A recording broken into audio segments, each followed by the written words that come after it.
Guys, welcome to HipHughes History. I hope that you are psyched as I am to be able to talk about the United States IRS tax code.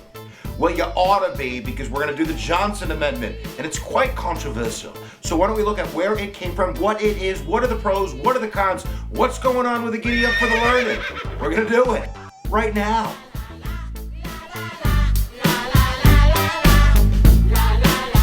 So, the restriction of political campaign activities by Section 501c3 for tax-exempt organizations. Oh my goodness, I'm glad it's called the Johnson Amendment. And of course it's named after Lyndon Johnson, who was serving in Congress in the great year 1954. And he wasn't really thinking about the religious concept. We're going to talk about that in a second. He was worrying about groups that opposed him. They were calling him a communist. This is the height of McCarthyism. And they were basically charities that were tax exempt. Not only tax exempt, but the people that gave them money got to claim deductions when they itemized their tax forms at the end of the year. So not only was the government, in a sense, subsidizing the charity by not having them pay taxes, but they were subsidizing the people giving them money. And Johnson said, the government shouldn't be subsidizing political attacks against people. That's what they're doing to me. He's probably being a little bit selfish. But he was a powerhouse in Congress, and the GOP Congress pushed that code through, and Eisenhower signed off on it. So it's a bipartisan amendment, and here's what it basically does. It says if you are a 501c3, this is a special kind of tax-exempt charity. All charities are tax-exempt to a certain degree, but not only are you tax-exempt,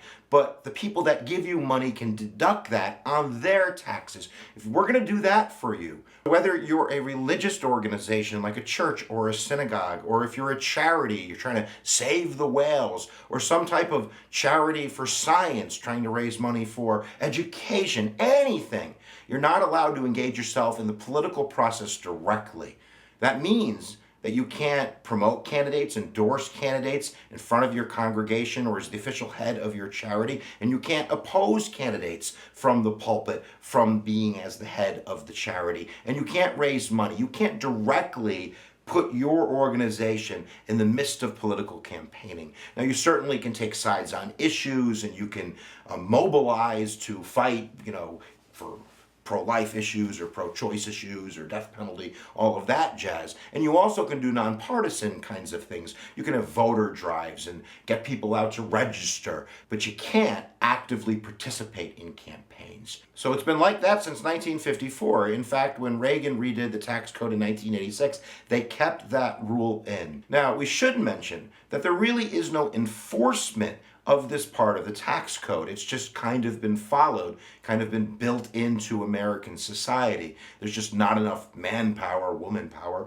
at the IRS to go after these types of organizations. It probably wouldn't look good, the federal government going after the church and taking away their tax exempt status. And there's been something called Pulpit Freedom Sundays, where they've been encouraging, especially in the conservative Christian community, for churches to violate the rule and even to send those tapes to the IRS to say, up your nose with a rubber hose. And the IRS really hasn't done anything about it. The last time that the IRS actually did something was back in '95, when there was a church in upstate New York who had fought against Clinton in that campaign, and the IRS did take action, and that church lost its tax-exempt status.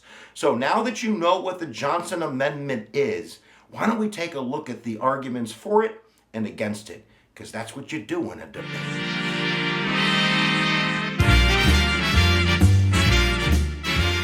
So supporters of the Johnson Amendment point to a few things. First, they point to the separation of church and state. Good old Thomas Jefferson, don't you love him?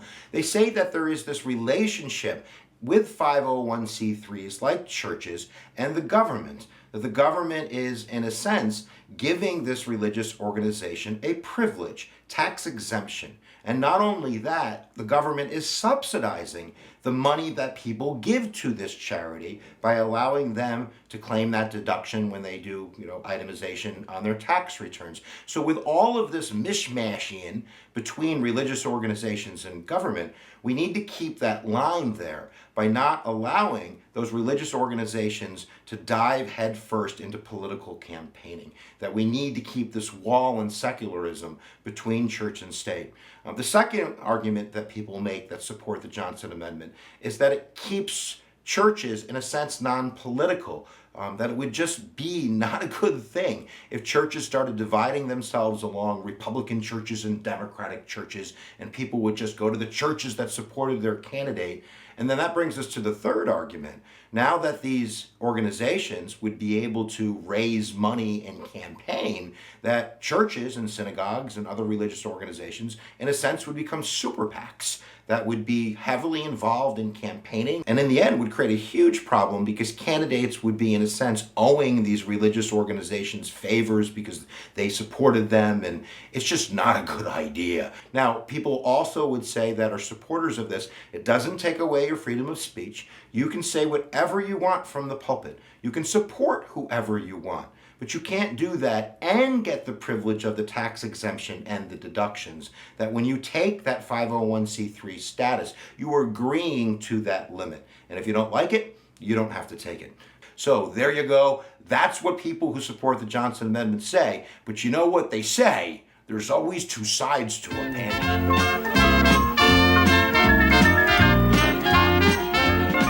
So people that oppose the Johnson Amendment and the organized groups have for the most part been evangelistic, kind of conservative Christian churches. They believe that it very much comes down to the First Amendment. Not only freedom of speech, that the government has no right, Congress shall pass no law limiting my right to say what I want, and that this limits my right as a rabbi, as a pastor, to be able to support candidates or oppose candidates. And also a matter of religious freedom, that in a sense the government's trying to regulate what happens inside a holy place, and that's just wrong. It's no business for the government to stick its authoritarian statist hand into the middle of a church and cover up the mouth of the pastor. That it comes down in a very simple way of government versus liberty, and liberty should always win. So there you go, guys. Now we hope you understand the Johnson Amendment, and of course, if you've been watching the news, President Trump has been talking about getting rid of that Johnson Amendment, that it would be the best thing for the First Amendment. But now I want to know what you think, because that's what you do on the YouTube. You leave it down in the comments below. So leave your thoughts down there and battle it out. But please, do it in a kind, respectful, intelligent way. And if you haven't heard, I believe something with all of my heart. It's where attention goes, energy flows. Thanks for watching. Make sure you subscribe, and I'll see you guys next time that you press my buttons.